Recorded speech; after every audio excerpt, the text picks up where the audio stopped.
Hello pretty ladies, welcome back to my channel beauty like studio. আমি আবার চলে এসেছি আর একটা নতুন ভিডিও নিয়ে।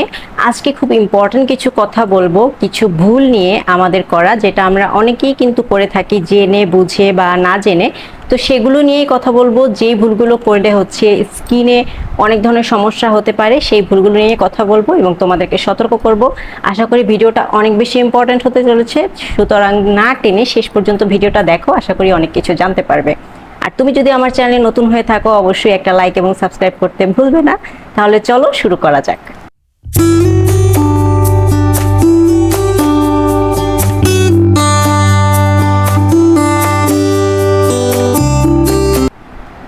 আমরা যারা নতুন নতুন স্কিন কেয়ার শুরু করেছি বা আমাদের স্কিন যাদের অনেক বেশি সেনসিটিভ, আমরা অনেক সময় চাই যে কেমিক্যাল যুক্ত বিভিন্ন স্কিন কেয়ার প্রোডাক্ট ইউজ না করে যদি আমরা হোম রেমেডি ইউজ করতে পারি তাহলে সেটা আমাদের জন্য বেটার হবে, এটা আমরা মনে করি। কিন্তু অবশ্যই কারণ হচ্ছে অনেকেই মনে করে যে হোম রেমেডি যেহেতু ন্যাচারাল ইনগ্রিডিয়েন্ট দিয়ে তৈরি করা হয়, সেহেতু ওগুলো কেমিক্যাল ইনগ্রিডিয়েন্টের থেকে বেশি ভালো হবে এবং স্কিনে ভালো মতো স্যুট করবে, সব ধরনের স্কিনে কাজ করবে। এটা অবশ্যই সত্যি। যদি আমরা ন্যাচারাল ইনগ্রিডিয়েন্ট দিয়ে বা আমাদের ঘরে থাকা জিনিস দিয়ে স্কিন কেয়ার করতে পারি তাহলে অবশ্যই সেটা আমাদের স্কিনের জন্য ভালো, আমাদের ফিনান্সিয়ালি আমাদের জন্য সাশ্রয়ী হবে। কিন্তু আমরা যেন শুনেই কিছু একটা ইউজ করে না ফেলি, সেটা হোম রেমেডি হোক আর যাই হোক। হোম রেমেডির ক্ষেত্রেও কিন্তু যা তা ইউজ করলে তোমার স্কিনে বার্ন হতে পারে, বিভিন্ন রকম সমস্যা দেখা দিতে পারে। তো কি কি ইউজ করা নিষেধ এবং আমরা শুনে প্রচলিত কি কি ধারণা নিয়ে আমরা ইউজ করে থাকি সেগুলোই আজকে শেয়ার করব। তাহলে চলো প্রথমে দেখে নিই যে কি আছে। অনেকেই আমরা যেটা করি, বাইরে থেকে এসে স্কিনকে একটু স্মুথ করার জন্য একদম যে অরেঞ্জ বা লেবু, সেটা আমরা আমাদের স্কিনে ঘষতে থাকি, যেটা কিন্তু একদমই উচিত না। কারণ অরেঞ্জ অনেক বেশি অ্যাসিডিক থাকে, যেটা আমাদের ত্বকের পিএইচ ব্যালেন্সকে ইমব্যালেন্স করে দেয়। আমাদের ত্বকের যে পিএইচ, সেটার থেকে অরেঞ্জের পিএইচ অনেকটা বেশি থাকে, অ্যাসিডিক থাকে, যার কারণে আমাদের স্কিনে কিন্তু রেডনেস, ইচিনেস, বিভিন্ন ধরনের র্যাশের প্রবলেম হতে পারে, যেটা আমাদের স্কিনের জন্য খুবই খুবই ক্ষতিকর। সুতরাং ডিরেক্ট অরেঞ্জ জুস বা অরেঞ্জ তোমার স্কিনে কোনোভাবেই অ্যাপ্লাই করা যাবে না।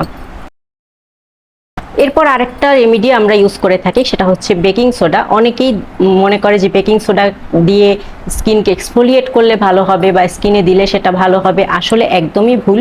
বেকিং সোডার পিএইচ অনেক বেশি হাই, যেটা আমাদের স্কিনের সাথে একদমই যায় না। তাই জন্য এটা যদি ইউজ করা হয় তাহলে যেটা হতে পারে, তোমার স্কিনের ব্যারিয়ার ধ্বংস করে তোমার স্কিনকে একদম পাতলা করে দিতে পারে, যার কারণে রেডনেস, ইচিনেস, বিভিন্ন রকমের সমস্যা দেখা দিতে পারে, আর তোমার স্কিন কিন্তু জ্বলে পুড়েও যেতে পারে। তাই অবশ্যই না জেনে বুঝে হুট করে শুনেই বা ইউটিউবে বিভিন্ন রেমেডির ভিডিও দেখে বেকিং সোডা বা এই টাইপের ইনগ্রিডিয়েন্ট কিন্তু ডিরেক্টলি ফেসে ইউজ করা যাবে না, কোনোভাবেই না। আমাদের যখন কোনো প্রোগ্রাম থাকে বা কোনো ঈদ বা কোনো ফাংশন থাকে, তখনই দেখা যায় যে আমাদের কিছু স্পেশাল মেহমান বিনা দাওয়াতে চলে আসে, এবং সেটা সবাই আমরা জানি, আমরা মেয়েরা, সেটা হচ্ছে পিম্পল। মনে করো তোমার কালকে একটা ফাংশন আছে, বাট আজকে রাতে তোমার পিম্পল দেখা দিয়েছে।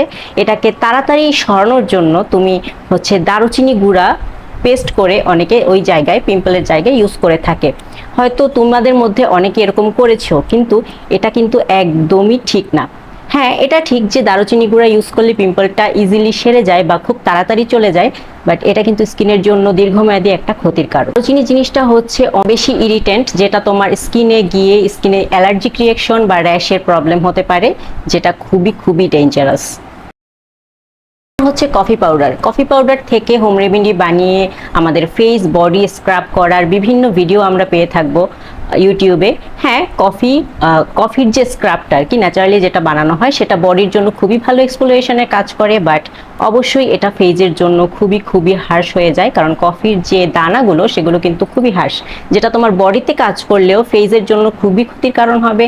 কারণ আমাদের বডির যে স্কিন আর ফেজের স্কিনের মধ্যে অনেক বেশি তফাৎ। আমাদের ফেজের স্কিন অনেক বেশি সেন্সিটিভ হয়, পাতলা হয়, যেটার কারণে কফির ওই হার্শ দানাগুলো যদি আমাদের ফেজে দেওয়া হয়, সেখান থেকে নানা রকম সমস্যার উৎপত্তি হতে, যেমন তোমার স্কিন হার্শ হয়ে যেতে পারে, মাইক্রো এক্সফোলিয়েট হতে পারে, মাইক্রো টিয়ারিং হতে পারে, যার কারণে তোমার স্কিনের যে ন্যাচারাল একটা সিবাম প্রোডাকশন, ওটা কিন্তু কমে গিয়ে একদম ড্রাই হয়ে যেতে পারে এবং বিভিন্ন সমস্যা দেখা দিতে পারে। সুতরাং ডিরেক্ট কফি বা কফির যে কোনো প্যাক ডিরেক্টলি তোমার স্কিনে, মানে মুখের স্কিনে ইউজ করা থেকে অবশ্যই বিরত থাকতে হবে। এরপরে চলো আরেকটা ইনগ্রেডিয়েন্ট যেটা আমরা অনেকেই ইউজ করে থাকি, বিশেষ করে অনেক আগের মানুষরাও এটা ইউজ করতো, সেটা হচ্ছে কোকোনাট অয়েল। আমরা মনে করি যে কোকোনাট অয়েল আমাদের হেয়ারের জন্য এত ভালো, অবশ্যই আমাদের ত্বকের জন্য হয়তো ভালো কাজ করবে, বাট ব্যাপারটা একদমই সেরকম না। কোকোনাট অয়েল দিয়ে অনেকে হচ্ছে রাতে ঘুমায়, মানে ফেজে দিয়ে, যেটা খুবই খুবই ক্ষতিকর। কারণ কোকোনাট অয়েল হচ্ছে নন কমেডোজেনিক, আর নন কমেডোজেনিক যেসব কসমেটিক্স প্রোডাক্ট বা যেসব প্রোডাক্ট আছে সেগুলো কিন্তু আমাদের পোরকে একদম ক্লগ করে দেয়, আর যার কারণে আমাদের ব্ল্যাক হেডস, পিম্পল, অ্যাকনি অনেকাংশে বেড়ে যেতে পারে। সুতরাং কোনোভাবেই কোকোনাট অয়েল কোনো ময়শ্চারাইজার, সিরাম বা কোনো কিছু হিসেবে ব্যবহার করা উচিত না। আর যাদের অ্যাকনি প্রোন এবং অয়েলি স্কিন তাদের জন্য তো একদমই বিগ নো।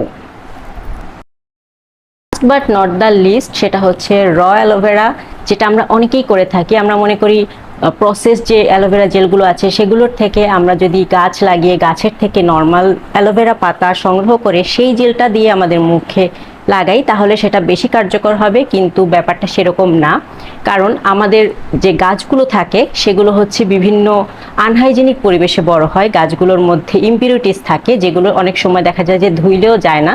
তবেই র অ্যালোভেরা মুখে দেয়া যাবে না। তাতে যেটা হবে, অ্যালোভেরার মধ্যে একটা ল্যাটেক্স নামের একটা পদার্থ থাকে হলুদ রঙের, সেটা যদি পুরোপুরিভাবে না চলে যায় তাহলে কিন্তু অনেক বেশি ইচি প্রবলেম হবে এবং অ্যালার্জিক রিয়াকশনও হবে। আমি যেমন আমার কথা বললে, আমি কখনোই র অ্যালোভেরা মুখে দিতে পারি না। আমি জাস্ট একবার দিয়েছিলাম এবং আমার স্কিনে অনেক বেশি ইচিনেস হচ্ছিল, অনেক বেশি চুলকাচ্ছিল, দ্যাটস ওয়াই আমি কখনোই র অ্যালোভেরা না আমার চুলে দিই না আমার স্কিনে দিই, কখনোই উচিত না। যে অ্যালোভেরা 2 ঘন্টা ভিজিয়ে রাখলে ল্যাটেক্সটা চলে যায়, তারপর ইউজ করা যায়, বাট সত্যি কথা বলতে কখনোই ল্যাটেক্সটা পুরোপুরি ওখান থেকে বের হয়ে যায় না, যার কারণে কোনো না কোনোভাবে ওটা থেকেই যায়, যেটা স্কিনে লাগলে তোমার স্কিনের দীর্ঘমেয়াদী অনেক ক্ষতি হতে পারে। সুতরাং ডিরেক্ট অ্যালোভেরা পাতা থেকে নিয়ে ওই জেলটা কখনোই মুখে লাগানো উচিত না।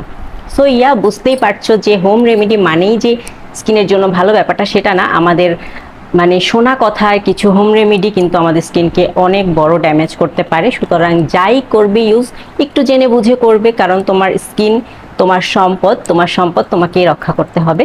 আর আমরা কেউই চাই না যে আমাদের স্কিনের 12টা বেজে যাক। সো এই ধরনের হোম রেমেডি একটা দেখেই ইউজ করতে যাবে না, একটু রিসার্চ করবে, একটু জানবে যে কোনটা ভালো আর কোনটা মন্দ তোমার স্কিনের জন্য, তারপর একটু ইউজ করো। তো আশা করি ভিডিওটা ভালো লেগেছে। তোমরা যারা জানতে না তাদেরকে মানে আমি জানিয়ে দিলাম, কারণ আমার মনে হয়েছে যে জানানো উচিত। অনেকেই এই জিনিসগুলো আমরা করে থাকি, তো এই জন্যই আর কি ভিডিওটা করা। আশা করি তোমাদের ভালো লেগেছে। আমি চলে আসবো নতুন কোনো ভিডিও নিয়ে। ততদিন পর্যন্ত ভালো থাকো, সুস্থ থাকো, বাই বাই।